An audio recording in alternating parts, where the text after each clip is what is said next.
Assalamualaikum warahmatullahi wabarakatuh. Alhamdulillah rabbil alamin wassalatu wassalamu ala asyrofil anbiya'i wal mursalin wa ala alihi wa sahbihi ajma'in. Allahumma shalli ala sayyidina Muhammadil fatihi lima ughliqa wal khatimi lima sabaqa wa nasil hamdi bil hadi ila siratal mustaqim wa ala alihi wa ashabihi hamdul azim. Allahumma alhimni rusydi wa a'idni min syarri nafsi wa bima la takilni ila nafsi bermata'ir wa dina billahi robba islami dina bi muhammadin nabiyya wa rasulah rabbi zidna ilma wa rizqna fahmah atiullah wa rasul wa al-amri wa ba'du. Mari kita lanjutkan ngajian kitab Ta'lim Mutalim halaman 38. A'udzubillahi minasyaitonir rajim. Bismillahirrahmanirrahim. Wa unsirtu lan diwacake syair sapa ingsun mualif kitab Syekh Azzanuji li ba'dihim kedue sebagian ulama idam ma'tazzazu ilmin bi ilmin fa ilmul fiqhi aula bi tizarin Fakam tibin yafuhu wala kamiskin wa kam toirin yatiru wala kabazin. Idza ma'tazza nalikane membanggakan sapa du ilmin wong sing duweni ilmu bi ilmin kelawan ngilmune fa ilmul fikhi mongko utawi ilmu fikih iku aula luweh utama bitizazin lawan dinggo kemuliaan. Apabila seorang yang mempunyai ilmu boleh membanggakan diri, ya yang paling membanggakan dari sekian ilmu itu orang yang mempunyai pemahaman dalam hukum syariat, pemahaman dalam ilmu fikih. Banyak ilmu baik ilmu duniawi maupun ukhrawi ya. Tapi ini dari sekian ilmu yang bisa membanggakan diri, kalaupun itu boleh ya ilmu fikih. Bismillahirrahmanirrahim. Fakam tibin mongko pirang-pirang utawi wewangian yafuhu kang semerbak wangine opo tib mau wewangian yang baunya semerbak wala kamiskin hale ora koyo minyak misik. Ini tidak ada minyak wangi yang baunya itu melebihi semerbaknya minyak misik. Wakam toirin lan pirang-pirang utawi manuk yatiru kang lagi mabur opo toir wala kabazin hale ora koyo manuk alap-alap. Seperti halnya dalam dunia parfuman ya, perminyakan, dunia wangian itu paling wangi ya minyak misik. Di ilmu juga begitu, paling utama ilmu fikih. Tidak ada burung yang utama seperti burung alap-alap ya, burung alap-alap, burung sing gede gagah mabure banter gitu, kelihatan megah gitu. Di antara burung-burung yang lain itu terlihat gagah kokoh. Seperti halnya ilmu tadinya. Makanya untuk belajar tahu hukum-hukum syariat, halal haram, syarat wajib, syarat rukun sholat, yang rukun Islam, sholat, puasa, zakat, haji, diketahui syarat rukunnya sehingga ibadahnya sah ya. Kalau syarat rukun diketahui itu sah. Jadi syaratnya diterima itu sah dulu. Itu juga belum tentu diterima, tapi yang penting sah sih. Karena terima atau tidak itu urusannya Insya Allah, hak prerogatif Allah. Nek misalnya dihisap syarat rukunnya wis sah sih, kok ora diterima, yo ojo protes, yo nggak prerogatif Allah. Tapi ya insya Allah, Allah itu maha pemurah. Semua yang sedikit akan dihisap sesuai dengan kadar ukurannya, akan diberi meskipun seberat darah, seberat atom itu akan dipertanggungjawabkan. Kebaikan sedikit juga dipertanggungjawabkan, keburukan juga dipertanggungjawabkan. A'udzubillahi minasyaitonirrajim. Bismillahirrahmanirrahim. Wa unsitu lan diwacake siir sapa ingsun aidun hale maneh di ba'dihim kuduwe sebagian ulama.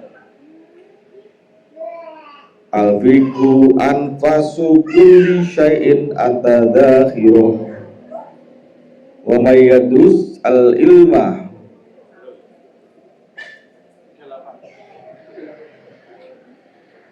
lam tudros mafakhiruh. Al-fiqhu utawi ilmu fikih iku anfasu kulli syai'in, paling indah-indahe segala sesuatu.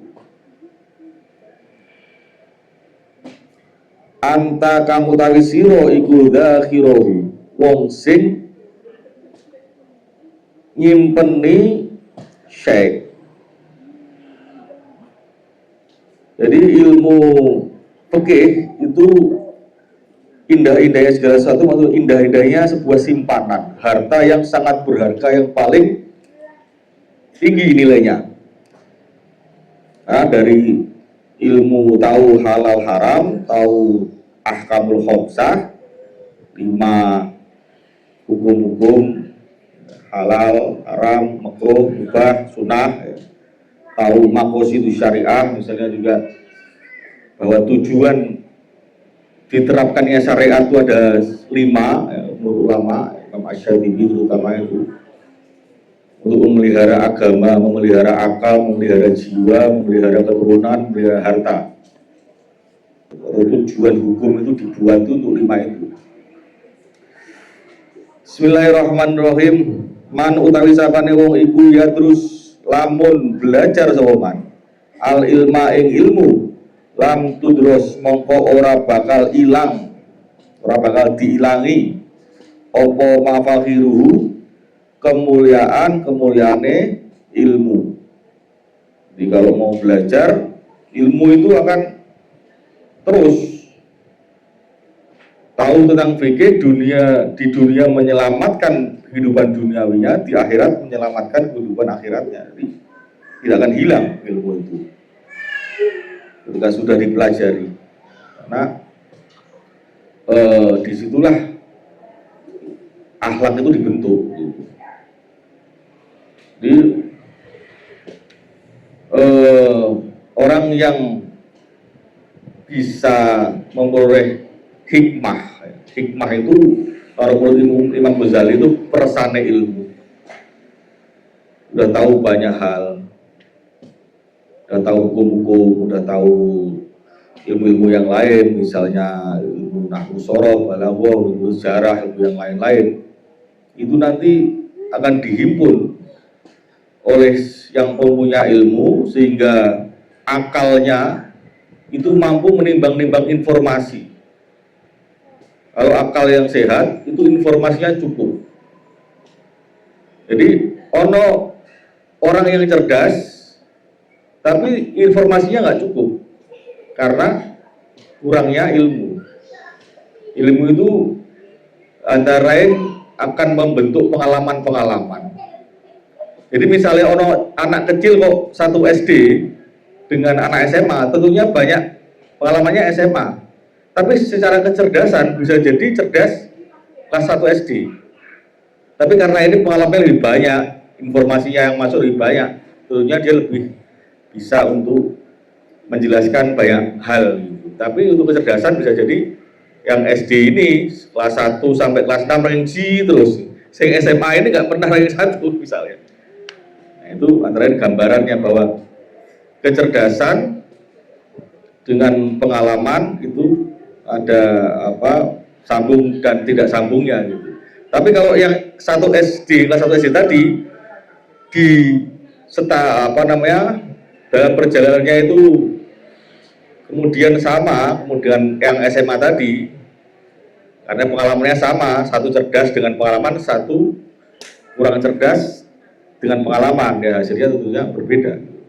Karena ilmu berdasarkan pengalaman yang dia baca, yang dia dengar, yang dia lihat dari banyak hal itu dengan kecerdasan itu, dengan akal itu antara lain, ya, itu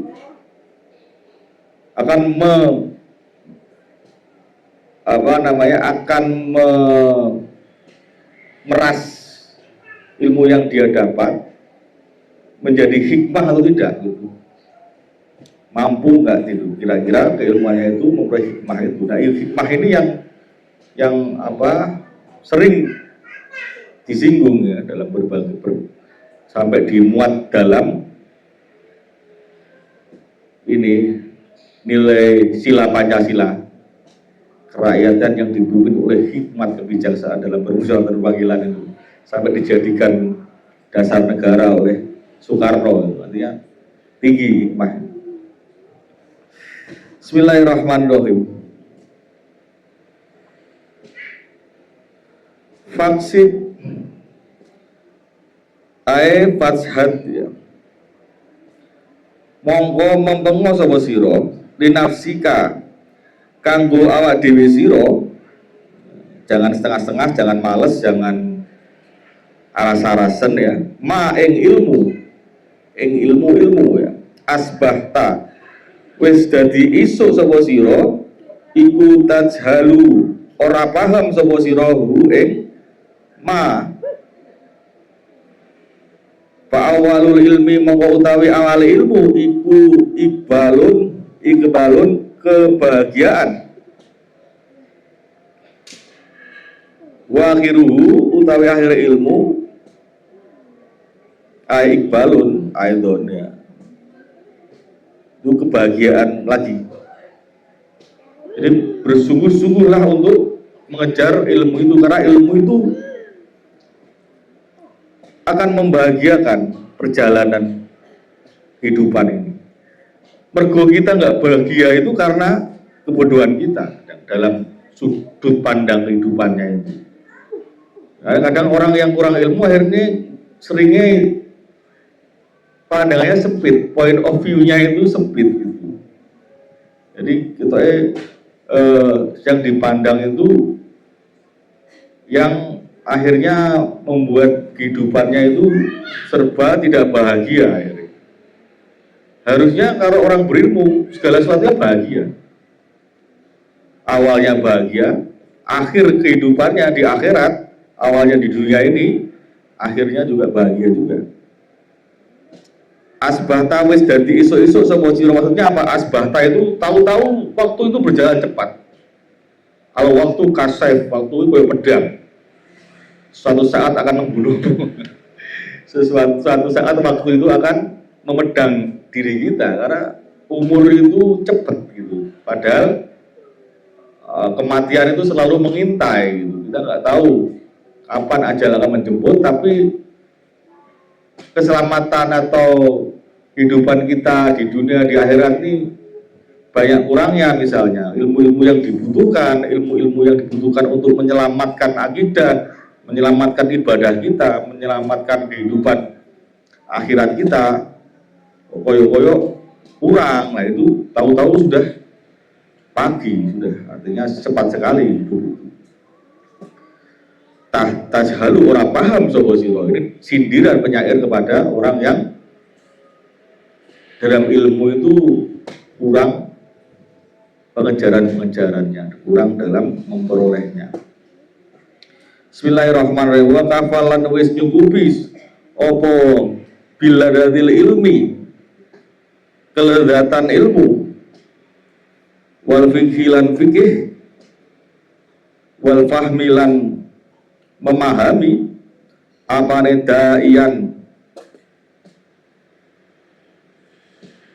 pendoronge, wabaisan lan pendukunge, lil akili kanggo wong sing berakal, ala tahsilil ilmi ing atase ngasilake ilmu.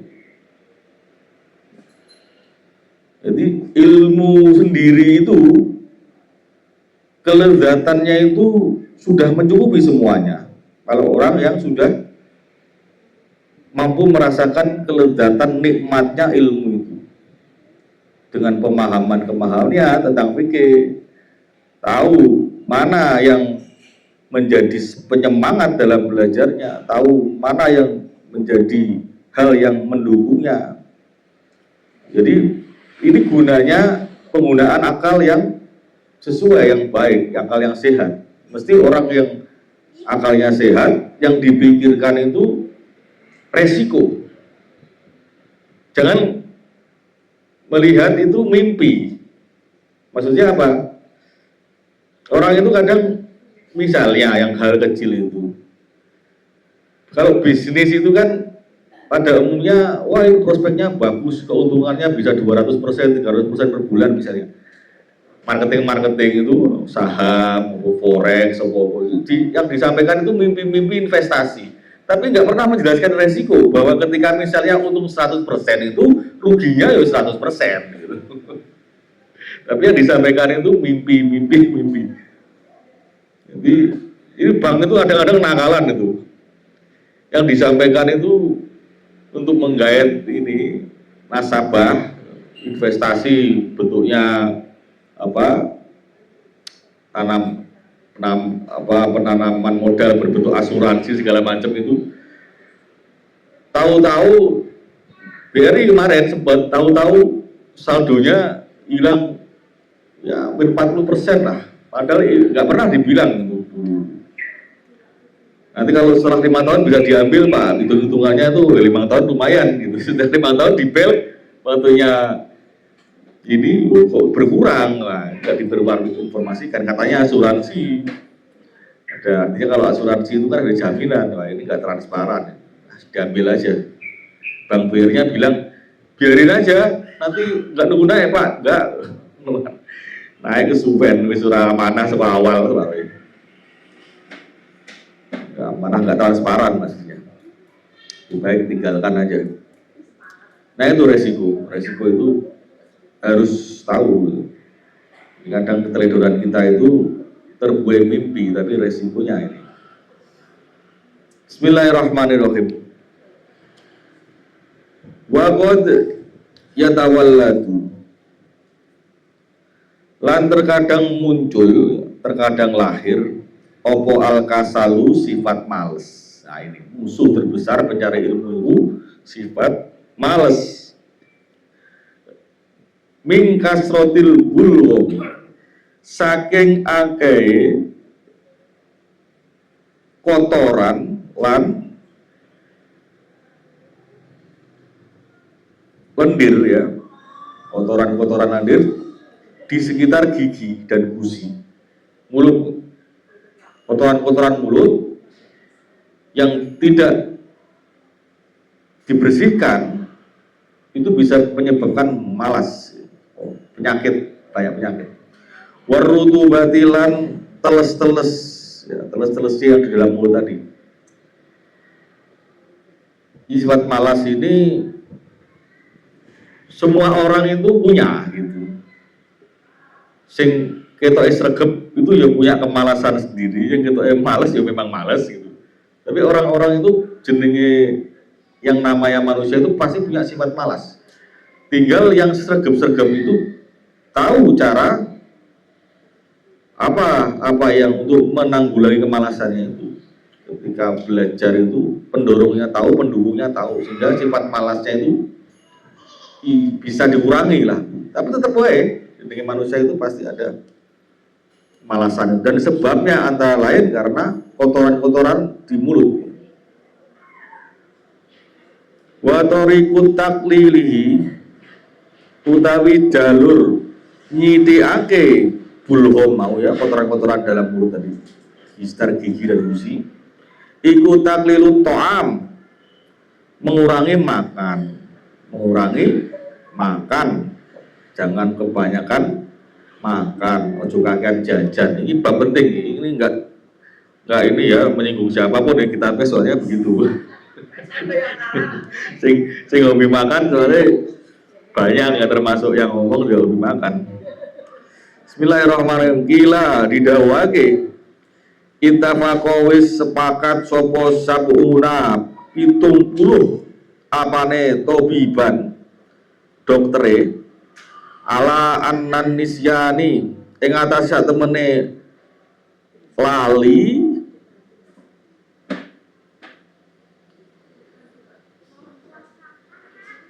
ya, lali sing akeh ya, yang jelas ini.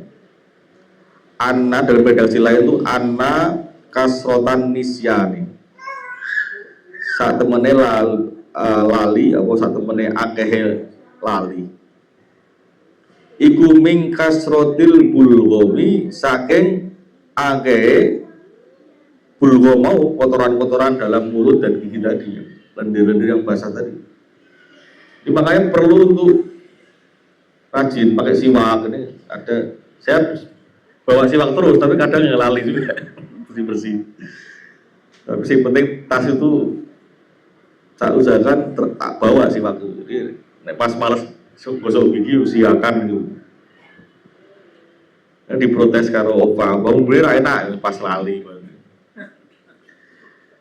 Dan itu sering. Iya. Nah, bisa nama Allah khotawan nisyan. Tempat salah dan dosa. Bismillahirrahmanirrahim. Wa kasratul bulghumi utawi akeh bulghum mau. Iku min kasrati syurbil ma'i. Saking akeh ngombe banyu.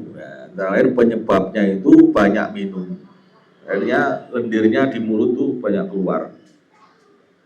Wa kasratu syurbil ma'i utawi akeh ngombe banyu iku min kasrotil akli, mongko sebab akeh mangan. Banyak minum tuh karena banyak makan. Wal khubzul yabis, lan utawi roti kering iku yang ketau iso medhot apa khubzul yabis al bulgha maing bulgha mau.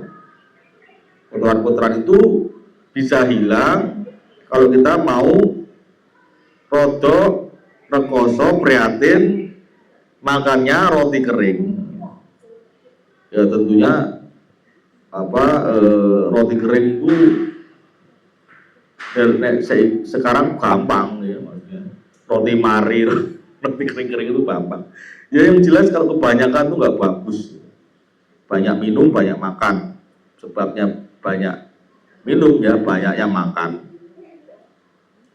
Nah kalau mau lendir di mulut, kotoran di mulut atau yang ada di mulut itu berkurang, keluar lendirnya tadi, itu yang dikonsumsi roti kering.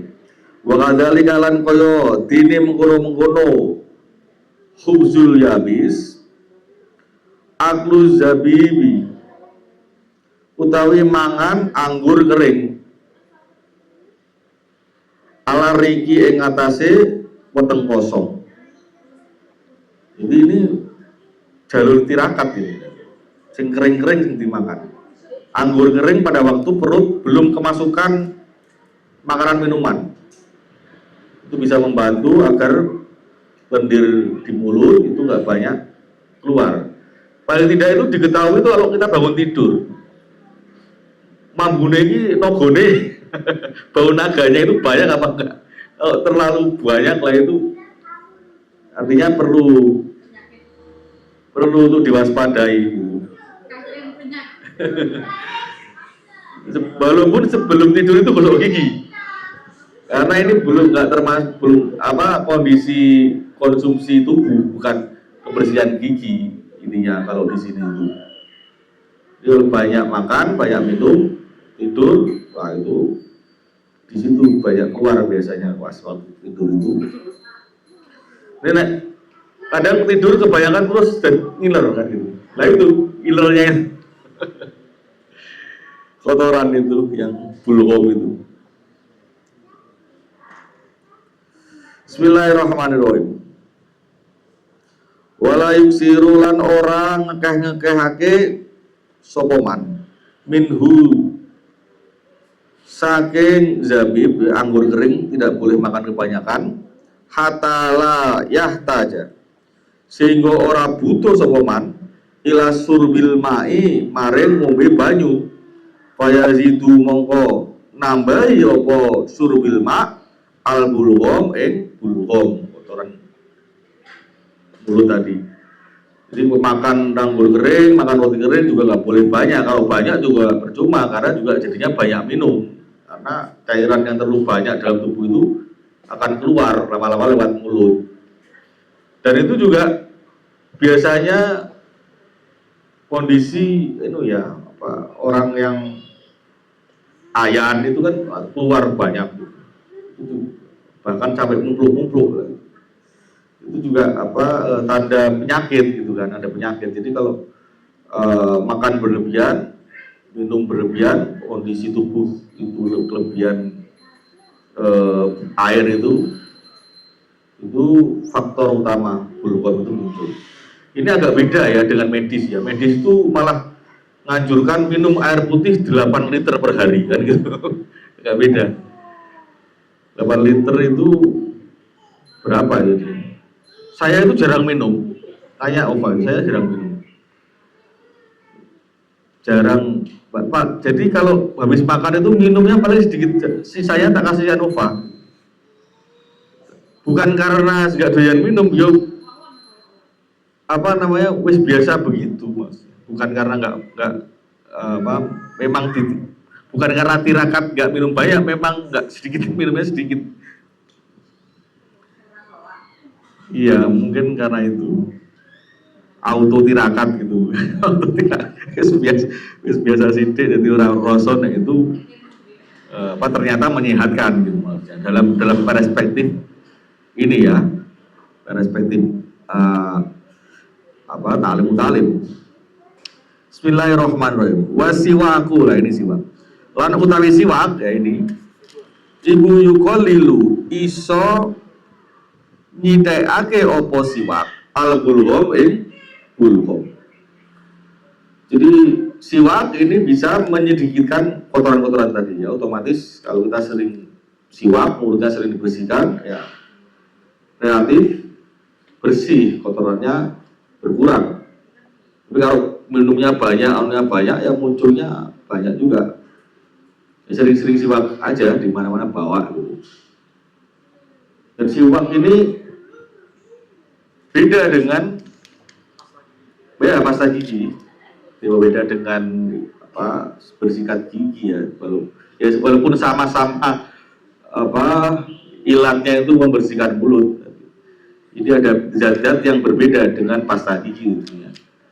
Dan banyak keutamaan bersiwak itu karena gigi itu pusat kotoran, kita makan minum lewat situ, dan saraf di gigi ini banyak nyambung ke saraf di kepala dan saraf di tubuh yang lain, terutama jantung.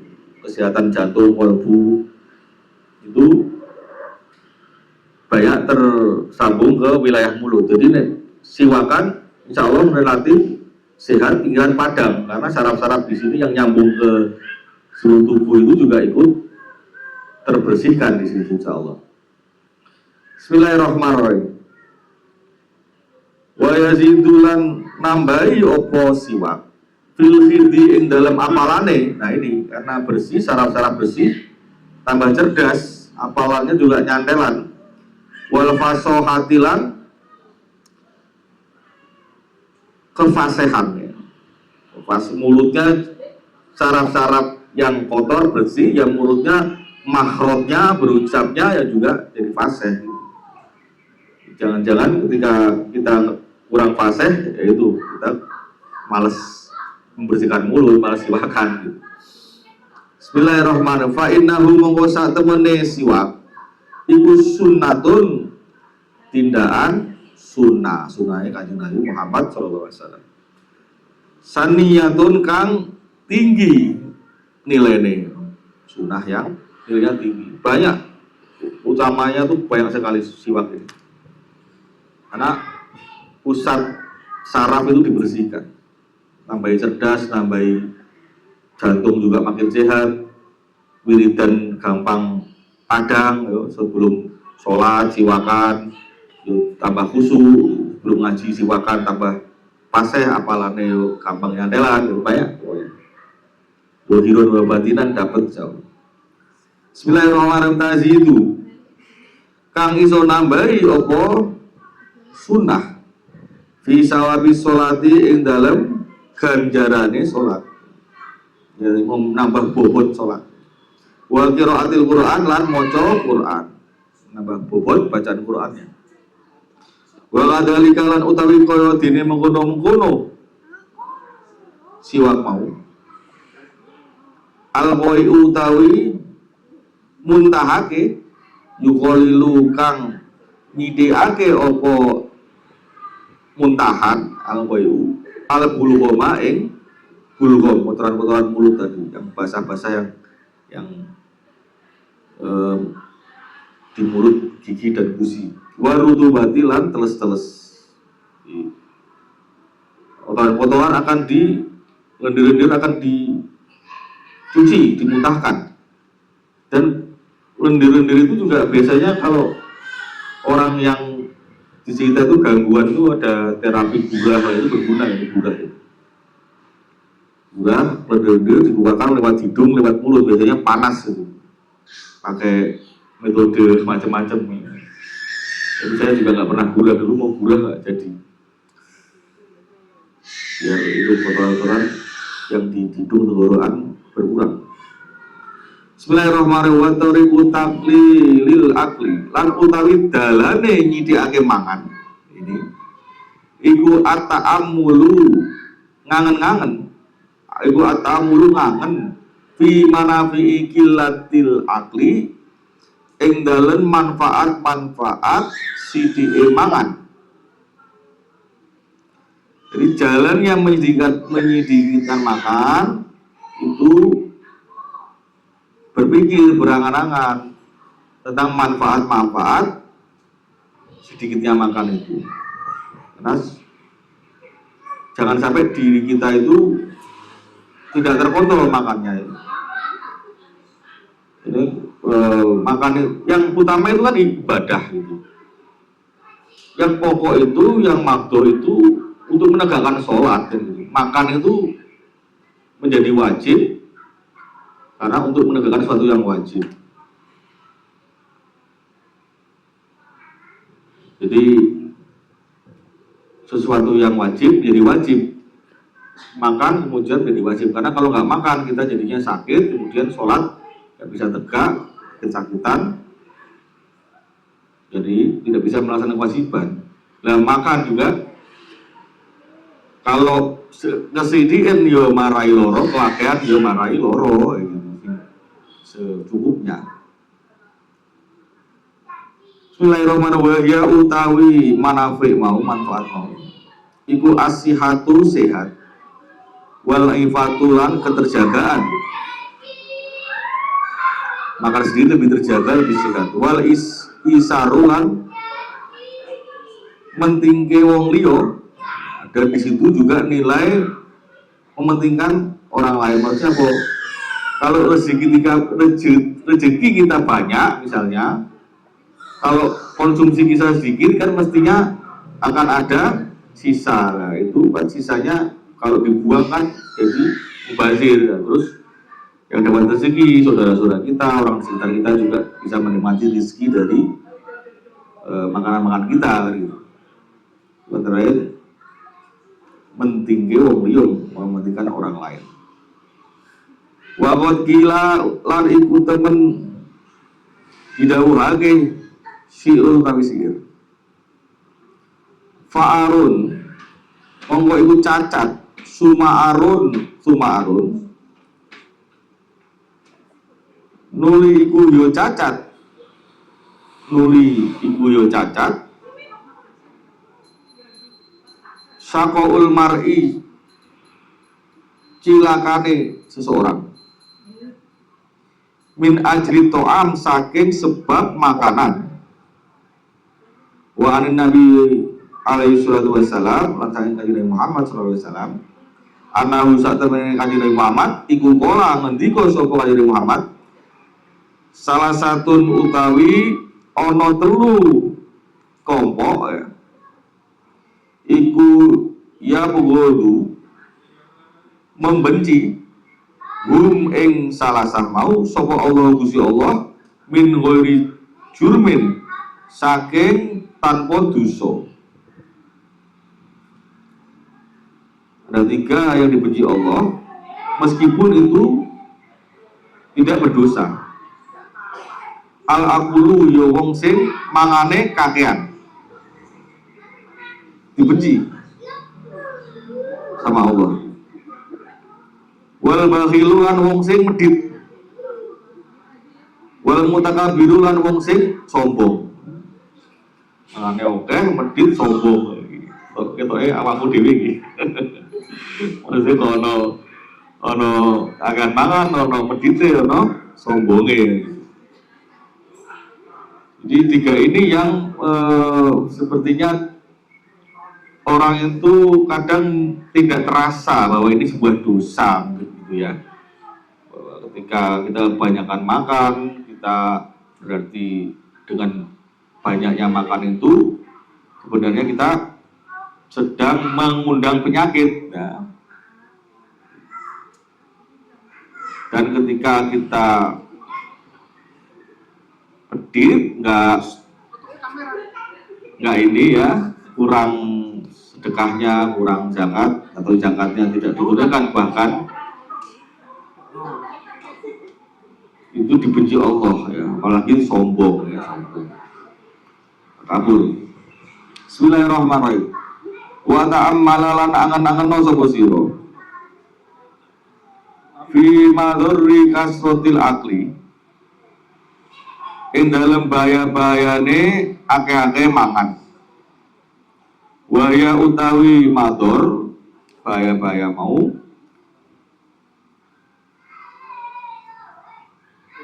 iku al amrodu, muncule piro-piro penyakit. Wa kalalatu tobilan, tumpule watak.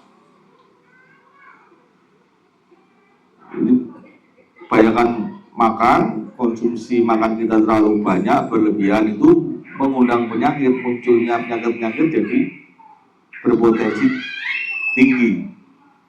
Kemudian juga jadi tumpul, jadi misalnya punya sifat-sifat yang jelek itu bermunculan juga, karena banyak makan tentunya juga akhirnya aras-arasan, ya, ogah-ogahan, malas itu juga muncul karena badan jadi ngantuk ya, kebanyakan makan biasanya ngantukan gitu. Bismillahirrahmanirrahim. Wakilan didawage al binatu utawi wargen, tudhibu ngilangi opo bintah al fitnata ing kecerdasan. Wargen itu menghilangkan kecerdasan, terlalu banyak nggak baik ya. Jadi, kalau sudah kenyang, kalau ketika misalnya ada hadis kalau makan ketika lapar, berhenti sebelum kenyang. Jadi kalau nggak lapar jangan makan, terus berhentinya jangan sampai kenyang. Ya, kalau kita itu kan wis wareg kok muncul makanan sing enak, maksa mangan. Weteng sing sebelah kiwa ora kebak misalnya. Isi sebelah tengah ini alokasikan itu.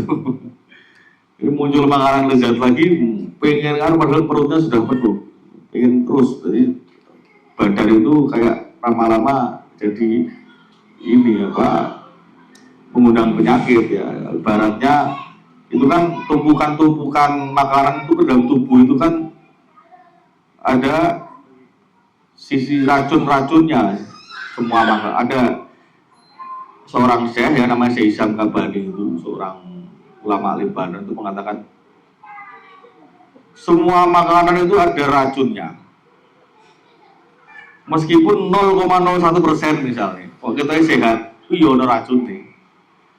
Makanya akan diproses dalam liver itu. Ada di dalam tubuh itu ada organ yang mencuci kotoran, mencuci racun-racun. Ada yang beliau mengatakan hanya satu yang enggak ada racunnya, nasi katanya. Nasi. Loh, ini kok kodo karo wong Jawa biyen iki. Maksudnya wong Jawa biyen ternyata tirakatnya itu hanya mengkonsumsi nasi. Yo, misalnya dulu kita dengar poso mutih ya. Itu ternyata memang betul-betul puasa untuk membersihkan kotoran, karena ketika sahur yang dikonsumsi ya cuma nasi itu sama air putih, buka ya nasi air putih.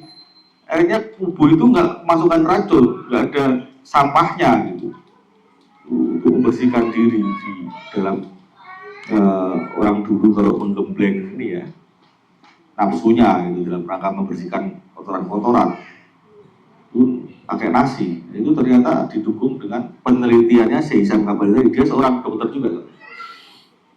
Bismillahirrahmanirrahim. Wallahu a'lam. Bismillahirrahmanirrahim. Wa hukiya lan wis diceritake an Jalinus, saking Jalinus. Jalinus ini seorang ahli medis kedokteran asal Yunani. Dia dikutip oleh Syekh Az-Zarnuji antara karena dulu itu zaman Abbasiyah itu banyak pemikir-pemikir dari Yunani itu, filsafatnya Aristoteles, Plato segala macam itu diambil oleh orang-orang Islam untuk dipelajari, ditulis kembali dengan bahasa Arab. Antara lain di medis ini ada tokoh Jalinus. Nah, saya ini meneliti apa penelitiannya ini. Bismillahirrahmanirrahim. Opo annahu sak temene Jalinus iku kola ngucapake sapa Jalinus arumano utawi buah delima iku naf'un manfaat kulu sekabehane delima.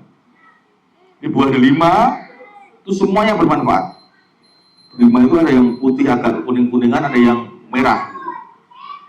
Yang merah biasanya agak mahal. Itu semua buah delima itu ada manfaatnya. Saya pernah lihat seorang Syekh Samsudin Al-Jilani kalau nggak salah, yang bukan yang sepuh ya, agak muda itu juga Syekh Abdul Jari ini yang sering ngisi juga pengajian di Indonesia gitu. Di Semarang sana dia ngisi ceramah. Dia minta dicarikan delima, sebelum ceramah itu minta dicarikan delima. Terus yang ini tuan rumahnya terus mencarikan dapat delima, terus minta dipotongkan. Isinya delima itu sebiji-bijinya itu diberikan kepada saya tadi, langsung dimakan. Berarti saya di dekatnya itu sambil dengar kerau orang pahit itu, tapi menikmati saja itu. Antaranya itu apa? Antara ada dalilnya, itu ada penelitiannya bahwa semua yang di dalam buah delima itu bermanfaat semua untuk kesehatan tentunya ya. Bismillahirrahmanirrahim.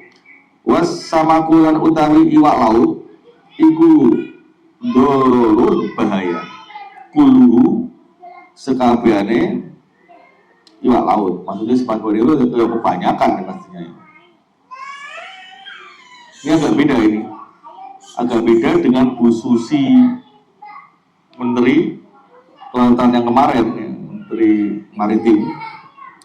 Ini kalau beliau kan omega berapa itu untuk mengkonsumsi ikan laut dihancurkan, tapi ini ada penelitiannya dari Jalinus itu ikan laut itu tidak baik Terutama kalau kebanyakan ya.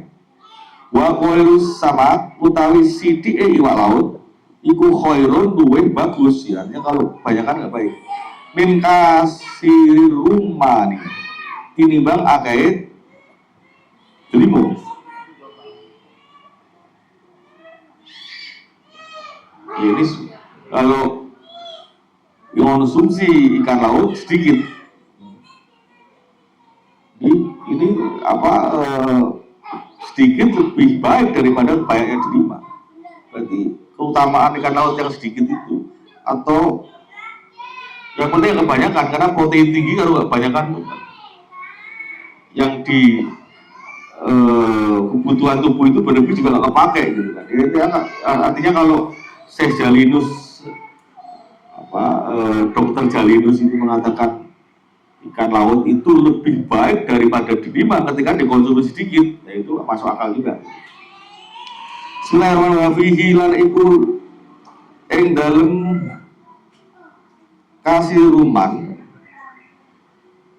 aidun halemane iku itlaful mali padha karo ngentekno bondo. Yang karena harganya mahal pasti. Delimo itu kalau kebanyakan nggak baik gitu, karena mahal gitu. Sesnya juga lucu juga ini. Padha karo ngentekno bondo. Wal aku lan utawi mangan fauqa sibai sadurunge warak iku dororun bahaya mahdun termurni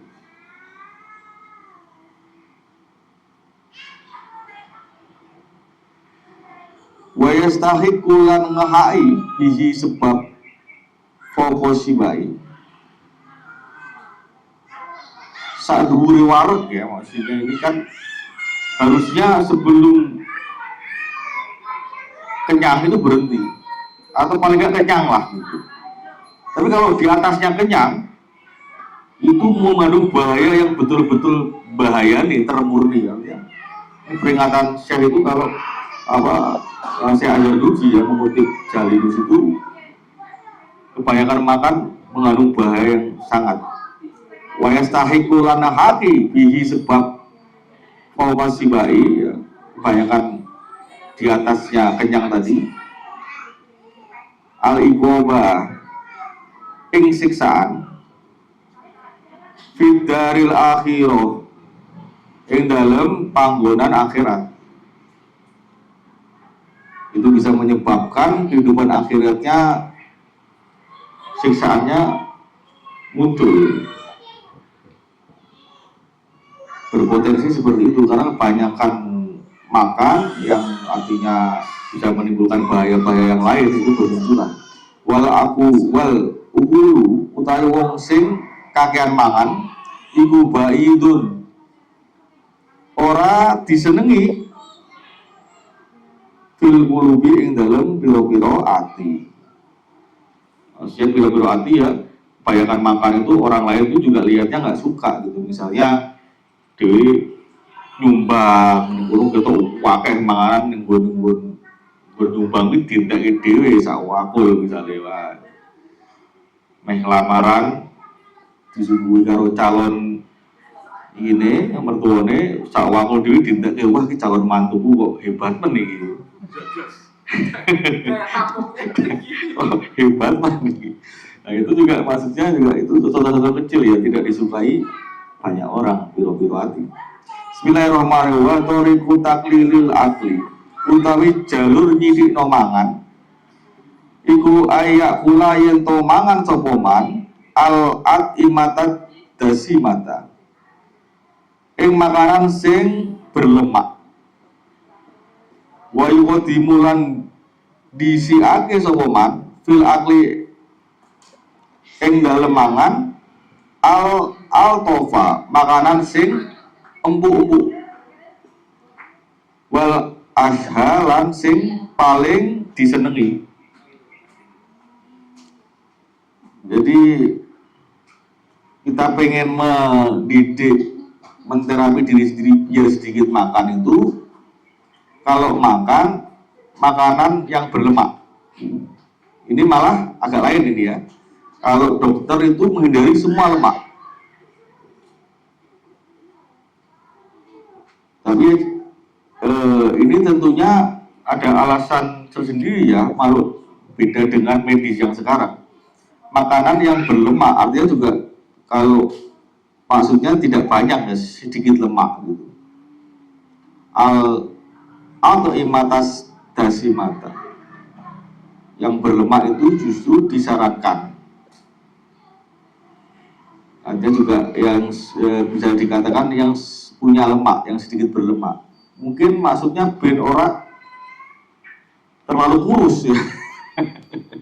Nah, sidik makan kegeringan nih ora apa juga disawang.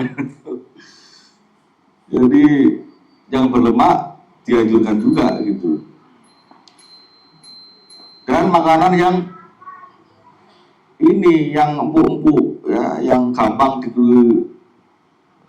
dikunyah atau di dalam lambung itu tidak membuat lambung itu kerja keras ya. Makanya kalau di Nabi itu 33 kali dikunyah itu sunnahnya begitu sampai lembut gitu. Dan yang disenangi gitu. Maksudnya apa? Ya biar nggak mubadir, karena kalau makan yang nggak disenangi ya nantinya baru nyoba dikit buang gitu. Padahal mubadir itu kan sayang sekali gitu ya, disenangi dimakan gitu. Ya, tentunya sesuai syariat, sesuai ukuran-ukuran gitu. Bukan untuk disenangi terus liar-liarnya tidak diperhatikan gitu. Bismillahirrahmanirrahim. Lan yen to ora mangan cepoman ma'al jiai sertane wong sing ngeleh ila idakana kejaba nalikane ana iku lahu kedue man apa gharadun sahihun tujuan sing apik. Jadi jangan makan bersama orang yang sedang lapar.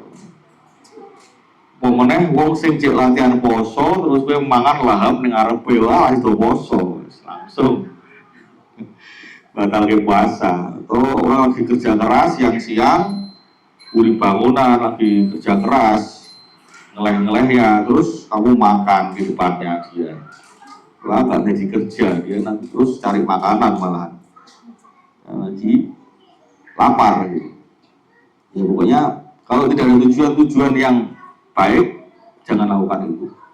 Itu sarannya melarang kita. Be'ayyata qawwa kelawan ento gawe kekuatan sepoman bihi kelawan akal makan maksudnya bihi kelawan makan alas siami ing atase poso wa sholatil lan sholat wal a'mali syaqoti lan amal-amal sing berat falahu mongko iku wenang kedue man dalika ing mengkono lah mangan sing akeh mau. Jadi kalau ada tujuan-tujuan yang baik, makan yang banyak pun boleh. Menang itu aja boleh. Tujuan-tujuan puasa, ben posone kuat, sahure mangane rada akeh. Nek ora sahur, ora jam makanan masuk, lu nggak kuat puasa, padahal puasa Ramadan misalnya wajib. Atau sholat, untuk menegakkan sholat. Ada orang yang butuh dengan makanan untuk menegakkan sholat secara banyak ya, bisa jadi begitu lakukan karena sholatnya yang maksudnya yang dijadikan tujuannya bukan makannya itu.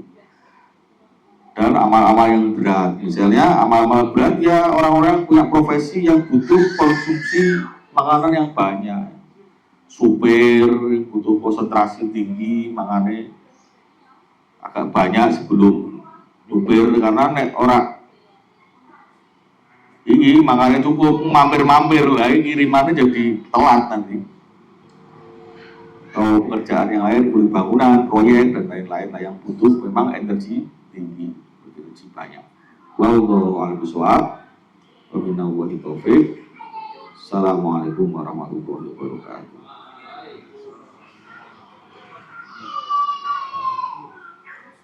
mungkin ada yang mau berkomentar.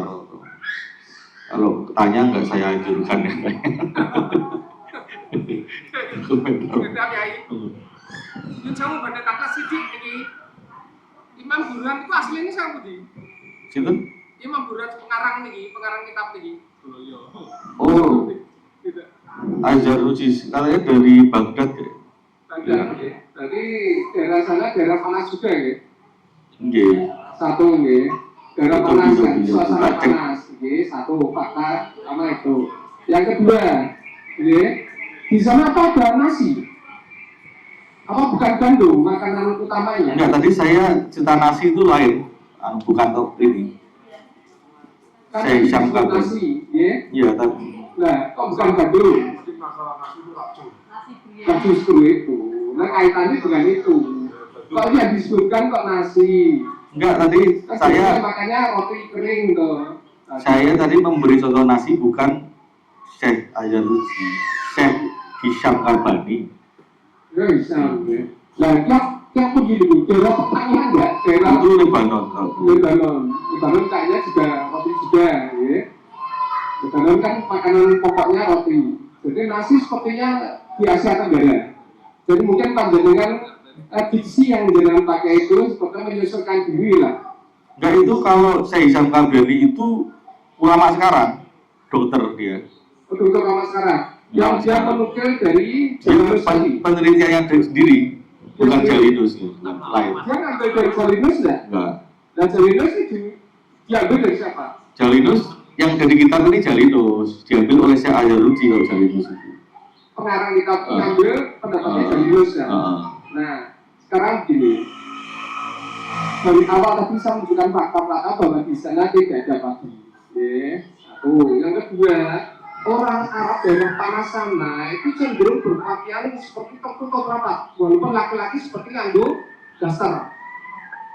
Kemungkinannya yang terjadi adalah dia kan panasan banyak keringat, tapi disebutkan ajarannya tadi jangan banyak minum. Jadi seperti kontradiktif ini, sepertinya jangan banyak minum. Tadi akan muncul balgam apa tadi? Dengan itu kotoran yang ada di mulut, kan gitu. Padahal di sana itu orang banyak bekerja dan itu ini kita ini disusun tahun berapa saya nggak tahu. Pada saat itu sudah modern nggak, sudah ada mobil jalan tol nggak. Tak bayangkan kita ini disusun oleh kiai atau ulama yang pada saat itu belum ada mobil. Artinya banyak kepanasan hidupnya sehari itu, banyak kepanasan naik onta, ngangkat berat bareng sendiri, banyak keringat keluar. Nanti belum. Justru sesuai. Kalau enggak kita makan mentah-mentah apa yang di sini enggak masuk akal semua ini. Nah, kaitannya air. Pada saat orang banyak butuh air, keluar air banyak tuh justru banyak butuh air. Tapi di sini dilarang, dalam tanda petik dilarang. Jangan banyak angin, jangan banyak air, jangan banyak makan, tapi dibutuhkan dia banyak bekerja. Banyak tenaga yang keluar, energi banyak keluar. Apalagi kalau misalnya imam ini dipakai pada saat zaman perang, itu banyak sekali energi latihan perang kayak itu banyak makan. Satu yang pertama, rangkaiannya dengan makanan. Yang kedua, saya tidak mendengar jenengan merangkai satu hal yang disenangi Kanjeng Nabi, yaitu kurma. Yang disebut di sini adalah tadi aruman. Itu delima. Ada kurma kering. Apa lagi yang bahasanya tadi jenengan yang anggur yang beringannya ke mana? Kismis macam itu, anggur yang beringkan. Saya tidak mendengar kata-kata kurma. Iya toh? Nah, kok intinya gini lah. Apa yang panjenengan terangkai ini, satu, kok tidak seperti yang tidak semuanya sih. Ada bagian yang tidak sesuai dengan kebiasaan Nabi. Kedua, banyak teori yang ada di sini itu tidak sesuai dengan kan diterapkan di zaman sekarang itu tidak pas. Oh iya. Nah, dan tanda petik semua itu. Serasa katakanlah diberikan. Wassalamualaikum warahmatullahi wabarakatuh. Halo, ngomong dulu ya. Takutnya angka wina, lo jawab. Bilang pertanyaan saya yang sudah ada. Ini yang awal bab awal. Jadi apakah di dalam pandangan kitab Ta'limul Muta'alim yang dengan bawah tadi kaitan dengan keberhasilan seseorang itu, apakah dikarenakan faktor kecerdasan, ikhtiar atau taufik dari Allah Subhanahu wa Ta'ala? Terus hubungan ketiganya apa? Karena apa? Mengapa banyak orang yang cerdas, yang berpendidikan tinggi, itu terkadang keberhasilannya kalah dengan orang yang berpendidikan rendah dan sebagainya? Apakah itu karena sistem pendidikan akademis itu menonjolkan dari sisi kecerdasan akademis, tidak untuk lebih memperhatikan kaitan dengan karakter building ataupun ikhtiar seseorang? Itu, terima kasih. Assalamualaikum warahmatullahi wabarakatuh. Jadi kerangka takon kok takon. Aku bukis-bukis wae. Oke, alhamdulillah. Ya, untuk menanggapi Pak Ail, yang di sini itu penelitiannya oleh Syekh Ajarnuji, ya. Artinya kalau di akhir beliau mengatakan banyak yang makan itu boleh, artinya kan yang menyebabkan kotoran mulut itu karena banyak yang minum. Yang menyebabkan banyak yang minum itu karena banyak makan. Makanya beliau banyak makan nggak bagus, karena itu nanti jadinya banyak minum. Banyak minum nggak bagus karena cairan di tubuh jadi berlebih, terus di mulut itu cenderung keluar kotoran-kotoran. Nah, itu yang menyebabkan penyakit-penyakit yang melalui mulut itu bermunculan. Antara lain karena mulut kan saraf tadi, banyaknya saraf yang akhirnya nyambung ke kepala, nyambung ke kolbu segala macam. Yang perlu dikurangi gitu. Antara lain dengan siwak, dengan makan roti kering, dengan makan yang kering-kering lah, terutama yang ketika beliau mengatakan yang kering juga nggak boleh banyak-banyak juga, karena kalau banyak yang kering dimakan juga akan minum juga kan gitu. Tapi kalau hubungannya dengan yang jelas itu tadi, mengurangi lendir tadi. Terus beliau di akhir itu juga boleh gitu. Kalau memang aktivitasnya itu membutuhkan energi banyak, makan banyak pun boleh. Otomatis kalau makan banyak ya minumnya banyak juga. Tapi memang kebutuhannya banyak gitu kan. Jadi di akhir-akhir beliau antara lain mengatakan itu wal a'malis syaqqah, lan amal-amal sing berat. Kerjaan-kerjaan berat butuh makan, butuh aktivitas berat, ya butuh energi banyak tentunya. Itu di situ artinya tetap sesuai ya, sesuai konteks sekarang ini. Zarnuji itu daerah Turki ternyata. Syekh Ajarnuji itu yaitu daerah Turki, dan ini diperkirakan abad 13 pengarangnya menulis kitab 13 Masehi. Terus karena ini yang dibicarakan kecerdasan untuk hubungannya sebenarnya kan kebersihan sebenarnya ke dalam kebersihan itu di situ orang yang makin bersih dalam kehidupan menjalani aktivitas hidupnya itu, yang memperhatikan makanannya itu berefek pada kehidupan beribadahnya. Karena sumber penyakit itu kan perut, makanan gitu. Apalagi makanan-makanan yang tidak terjaga, makanan-makanan apalagi yang tidak halal. Konsumsi, misalnya orang sekarang kenapa itu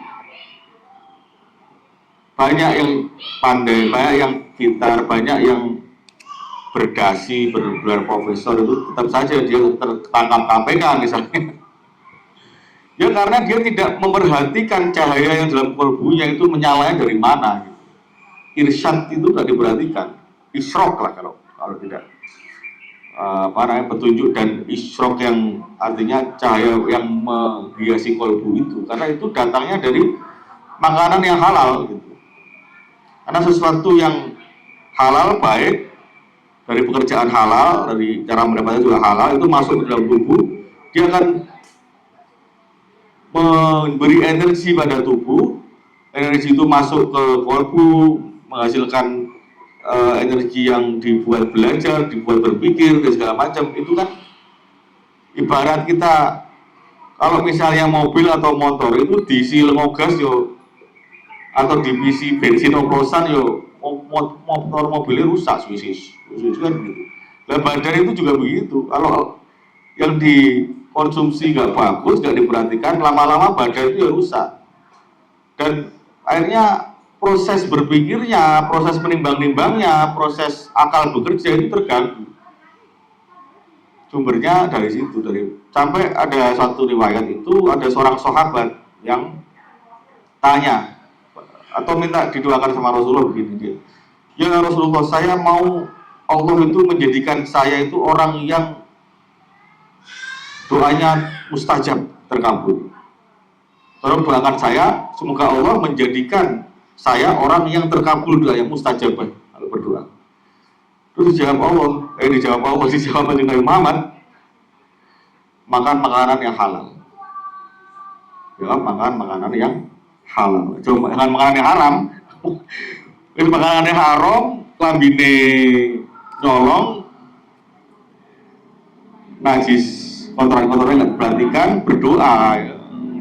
Pakai ini semua kotor semua, dari baju sampai yang di dalam perut ya itu jauh artinya dari cahaya itu tadi yang bisa sampai doanya kepada Allah karena syarat tubuhnya tidak diperhatikan, bersihannya itu tadi ya, kurang lebih begitu Mas. Kalau taufik itu sesuatu yang diturunkan Allah yang paling tinggi dari langit. Taufik, hidayah, petunjuk. Jadi karena ini sesuatu yang paling baik, ketika taufik ini kita dalam sholat selalu berdoa ihdinas siratal mustaqim siratal ladzina an'amta 'alaihim, itu antara lain untuk itu dalam rangka untuk berdoa supaya taufik ini, petunjuk-petunjuk itu terus berada dalam kehidupan kita, karena itu tanda bahwa kita itu menyadari kelemahan kita. Mau sebanyak apapun ilmu, sebanyak apapun harta benda, setinggi apapun jabatan, kalau tidak ada taufik di situ, nggak ada petunjuk, ya ilmunya itu melenceng ke sana kemari.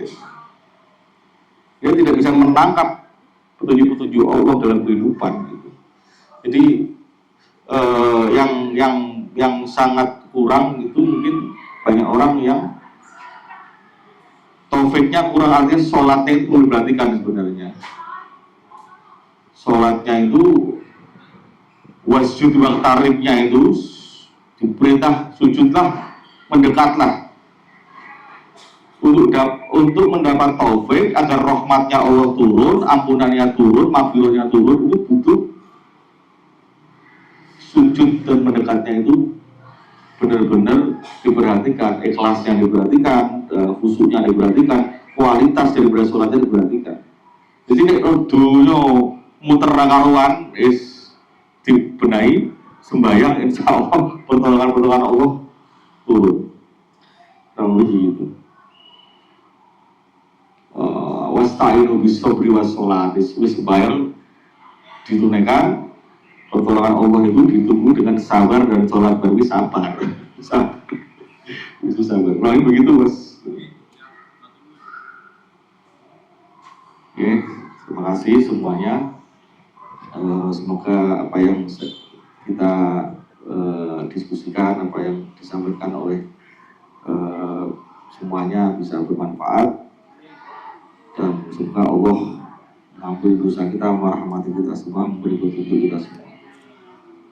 Al-Fatihah. Alhamdulillah syaitanir rajim. Bismillahirrahmanirrahim. Alhamdulillah rabbil alamin arrahmanirrahim maliki yaumiddin. Ya rabbil alamin. Allahumma ya Allahumma bismillahirrahmanirrahim. Allahumma inna tawassalu bi wajhil karim Muhammad sallallahu alaihi wasallam wa ala alihi wa sahbihi wal anbiya wa syuhada wa sahbihi wa sallam wa rabbil alamin wa qadril jilani wa syuhada wa sallam wa ala alihi wa sahbihi wa sallam wa ala alihi wa sallam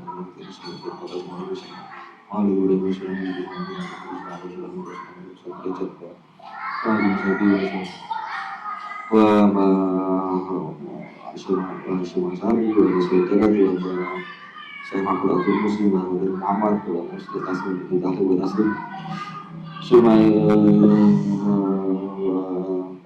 amal muslimin wa sallallahu yang saya sampaikan berkorban bersama Anda yang saya sampaikan Allahumma sholli ala sayyidina Muhammad wa ala alihi wa sahbihi wa sallam dengan biya jamil hajat wa rahmuna biha min jami sayyi'at wa fa'na biha bi amdal Nabi sallallahu alaihi wasallam hayati wa adil Muhammad muslimin Allahumma sholli ala sayyidina Muhammad salatan atfa'u biha ta'anna wa ta'u min da'u sayyidina yaqulu wa yaqul Allahumma sholli ala sayyidina Muhammad bil qulub wa dawa'iha wa afiyatil abdan wa shifaiha wa anil absar wa diya'iha wa qudra wa hidayah wa ala alihi wa sahbihi Allahumma sholli wa sallim ala nabiyyina Muhammad alaihi salam salatan natubu ilahi wa ya ilahi Allahumma salimna salim dinana salim ahlana muslim auladana muslim buyutana salimna min afati dunya min adabil akhirah wa min bihima ila musyidir wa salimna min fitnati masih dajjal ya Allah Allahumma ya Allah Rabbana bilana dhunubana wa bintaina wa humma rabbana subhanahu wa ta'ala muslimin muslimat wal mu'minat bil khairin wal awal wa daibaina wa bainahum bil khair wa maghfir warham wa antur khairur rahimin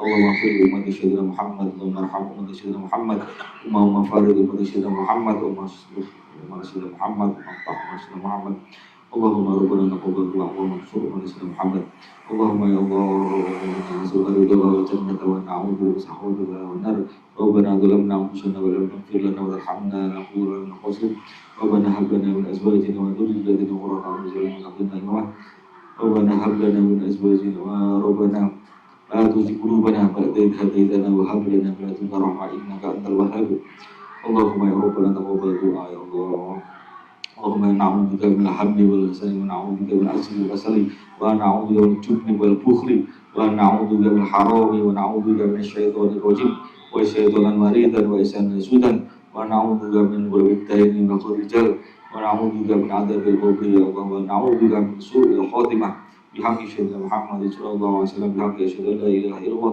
wa asyhadu anna Muhammadar rasulullah sallallahu alaihi wasallam ya Allah ya Allah ya Allah bi husnil khatimah ya Allah ya Allah ya Allah bi husnil khatimah ya Allah ya Allah ya Allah ya Allah bi husnil khatimah inna ahli la ilaha illallah Muhammadur rasulullah sallallahu alaihi wasallam Allahumma rabbana atina fid dunya hasanatan wa fil akhirati hasanatan wa qina adzabannar wa sallallahu alaihi Muhammad wa ala alihi wa sallam subhana rabbika rabbil izzati amma yasifun wa salamun alal mursalin walhamdulillahi rabbil alamin al-fatihah a'udzu billahi minasyaitonir rajim bismillahirrahmanirrahim alhamdulillahi rabbil alamin arrahmanir rahim maliki yaumiddin iyyaka na'budu wa iyyaka nasta'in ihdinas siratal ladzina an'amta 'alaihim ghairil maghdubi 'alaihim waladdallin amin Alayhi salli wa sallim daiman abada ala habibina khairil khalqi kullihim huwal habibul ladzi turja syafa'atuhu fi kulli hawlin minal awwali mudda'in